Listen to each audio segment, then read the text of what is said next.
India TV YouTube channel को subscribe करें और बेल आइकन दबाएं।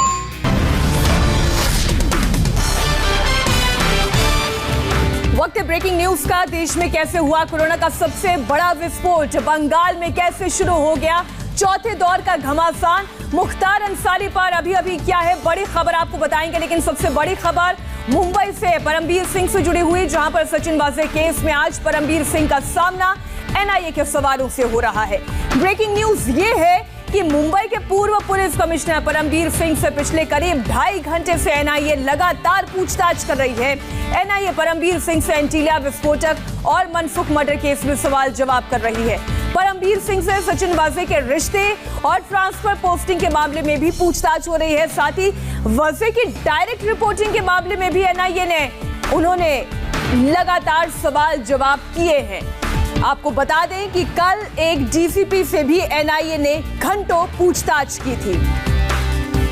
इस खबर पर मुंबई से हमारे संवाददाता दिनेश मौर्य जुड़ चुके हैं। दिनेश, जिस तरीके से यह खबर सामने आ रही है, साफ तौर पर वाजे से जो रिश्ते हैं उनको लेकर भी सवाल जवाब पूछे जा रहे हैं, क्योंकि डायरेक्ट रिपोर्टिंग होती थी। जी बिल्कुल सही कहा आपने। देखिए, पहले दिन से ही परमबीर सिंह जो है वो सवालों के घेरे में, क्योंकि जब ये मामला विस्फोटक से जुड़ा हुआ था तो इसे सीधे सीधे महाराष्ट्र एटीएस के पास जाना चाहिए था, लेकिन इस केस की जांच की जिम्मेदारी परमबीर सिंह ने वाजे को दी। और जब एक एक कर वाजे के खुलासे होने लगे, उसका रोल सामने आने लग गया, ऐसे में वाजे पर कार्रवाई करने के बजाय परमबीर सिंह लगातार उनके साथ बैठकें करते थे। लगातार 3 दिनों तक वाजे और परमबीर सिंह के बीच में जो कई घंटे बैठकों का दौर चला, इस पर जब सवाल उठने लगे तब परमबीर सिंह का दावा यह था कि वाजे उनसे भी झूठ बोला था। लेकिन जो तथ्य सामने आए हैं जांच के दौरान, एनआईए जानना चाहती है, उन तथ्यों को क्रॉस वेरीफाई करना चाहती है। वाजे के रोल को लेकर जो है परमबीर सिंह के पास दोनों बातें दिनेश, परमबीर सिंह झूठ बोल रहे हैं या सचिन वाजे परमबीर सिंह से झूठ बोल रहा था, इसका खुलासा भी बहुत जल्द हो जाएगा।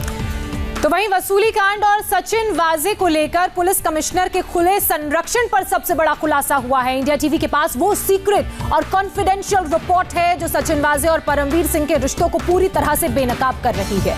ये रिपोर्ट मुंबई पुलिस के पुलिस कमिश्नर हेमंत नगराले ने महाराष्ट्र सरकार को दी है, जिसमें सचिन वाजे की दोबारा पोस्टिंग करने और रिपोर्ट करने के पूरे खेल का खुलासा किया गया है। इस रिपोर्ट में कहा गया है कि सचिन वाजे का सीआईयू में परमबीर सिंह के मौखिक आदेश पर ट्रांसफर हुआ था।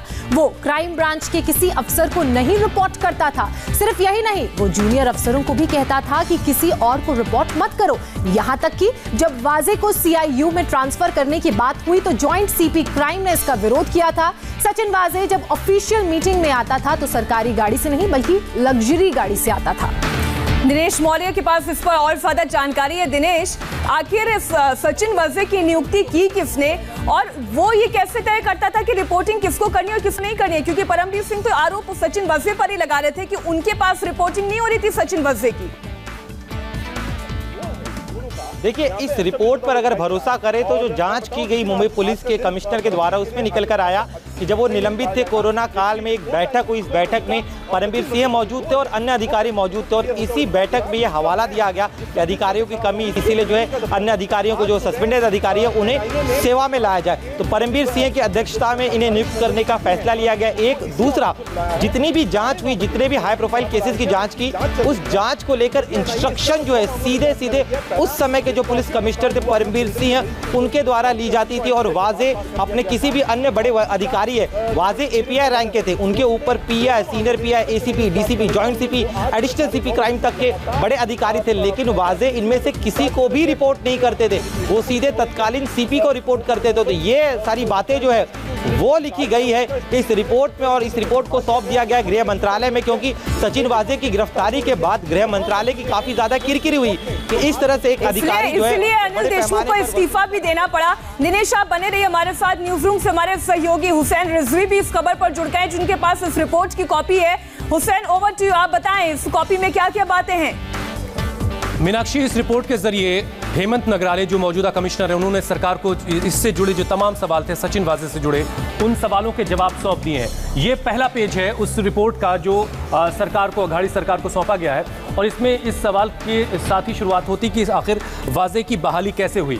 इस सवाल का जवाब इसमें है कि एक रिव्यू कमेटी थी जिसने सचिन वाजे को बहाल किया। फिर उसके बाद अगला इसका जो जवाब है, उस वक्त के जो ज्वाइंट सीपी थे क्राइम ब्रांच के, उन्होंने उनके अपॉइंटमेंट का रीइंस्टेटेड उनको किए जाने का कड़ा विरोध किया था। ये पहले पेज पर ये बातें हैं, लेकिन सबसे दिलचस्प बातें यहाँ पर हैं। जो वाजे का काम काज करने का तरीका था वो बहुत हैरान करने वाला है। सचिन वाजे जो रूल बुक है क्राइम ब्रांच की, उसके तौर तरीकों से काम नहीं कर रहा था। वो डायरेक्ट पुलिस कमिश्नर को रिपोर्ट कर रहे थे। ऑफिस आने जाने के लिए वो सरकारी गाड़ियों का इस्तेमाल नहीं कर रहे थे, वो महंगी महंगी कारों का इस्तेमाल करते थे, जो कई कारें उनकी जब्त हुई हैं, उससे आपको पता चलता है। क्राइम ब्रांच के जो सीनियर ऑफिसर्स थे उनको रिपोर्ट ना करना, उनकी किसी बात को नहीं सुनना, और जो उनके अपने कलीग थे सचिन वाजे के, उनको भी इस बात के लिए उकसाना कि अपने अधिकारियों को ना सुने और जो कुछ सचिन वाजे खुद उनसे कह रहा सिर्फ उनको माने, और रिपोर्ट डायरेक्ट जो है वो पुलिस कमिश्नर को की जा रही थी। ये सारी बातें इसमें डिटेल्ड वे में लिखी गई हैं। Mister Sachin Vaze has not followed the rules and he directly and independently reported to then commissioner of police Mumbai and Sachin Vaze investigated under his guidance. खुद मुख्तार बन के, अब इसको आप ऐसे भी समझ सकते हैं कि जिस अधिकारी के ऊपर सीधे सीधे पुलिस कमिश्नर का हाथ हो, वो अधिकारी कैसे काम करेगा। और यही सारी बातें सिलसिलेवार तरीके से नगराले जो मौजूदा कमिश्नर हैं और हुसैन, दिलचस्प यही है कि इस कहानी का दूसरा एंगल ये है जो परमबीर सिंह कह रहे हैं कि सचिन वाजे को तो डायरेक्ट अनिल देशमुख की ओर से इंडिकेशंस थे, वहां से आदेश आ रहे थे, हमें इंतजार करना होगा सच सामने आने का। सचिन वाजे पर जो खुलासा हुआ है उस पर हम आगे भी आपको अपडेट देंगे। इस बीच देशमुख वसूली कांड में सीबीआई भी पूरे एक्शन में है। मुंबई से ब्रेकिंग न्यूज ये आ रही है कि इस मामले में बॉम्बे हाई कोर्ट में याचिका देने वाली एडवोकेट जयश्री पाटिल को सीबीआई ने आज 2:30 बजे अपना बयान दर्ज करने के लिए बुलाया है। आपको जानकारी दे दें, सीबीआई ने प्रिलिमिनरी इंक्वायरी दर्ज की है, जिसकी जांच रिपोर्ट 15 दिन में सीबीआई को कोर्ट में सौंपना है।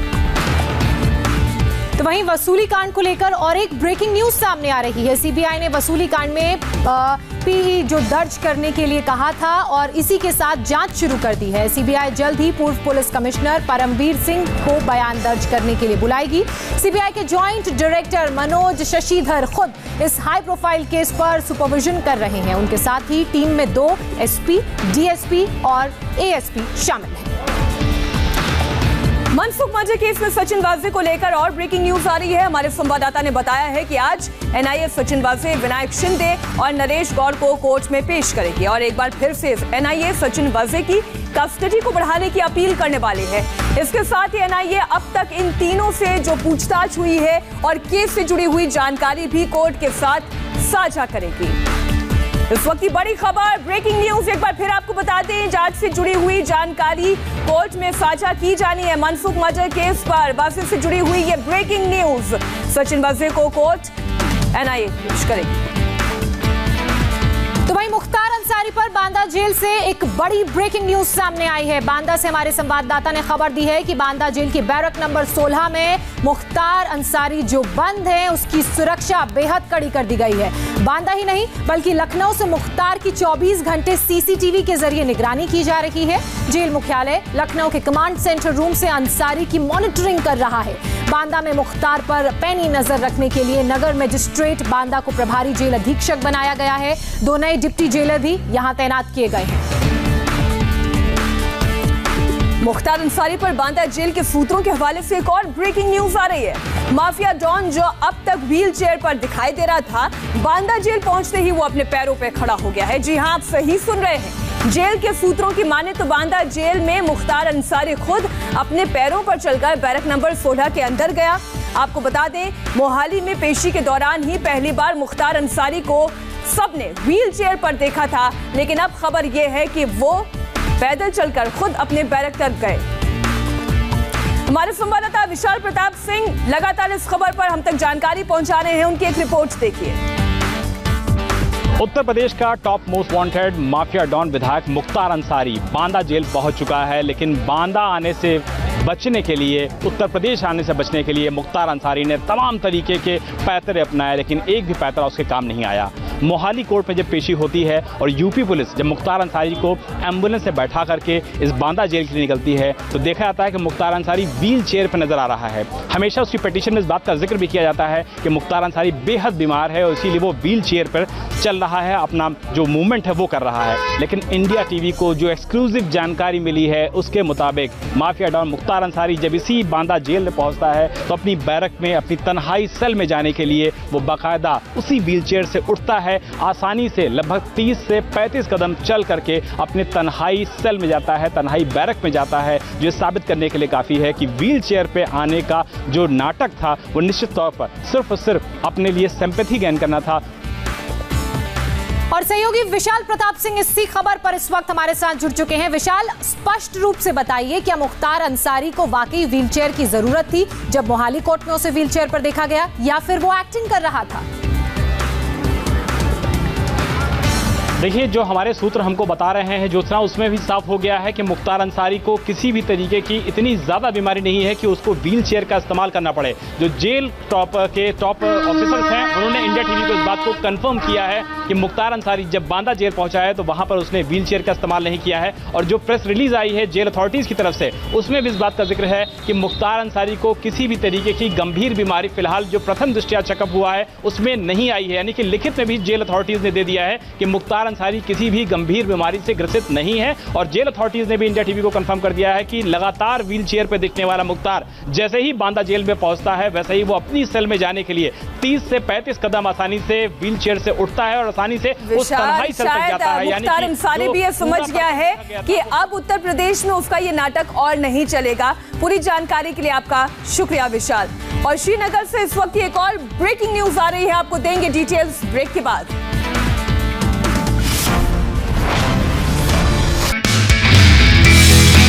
नमस्ते, मैं हूं मीनाक्षी जोशी। वीडियो और खबरों से अपडेट रहने के लिए India TV YouTube channel subscribe करें, बेल आइकन दबाना ना भूलें। जुड़े रहें इंडिया टीवी के साथ।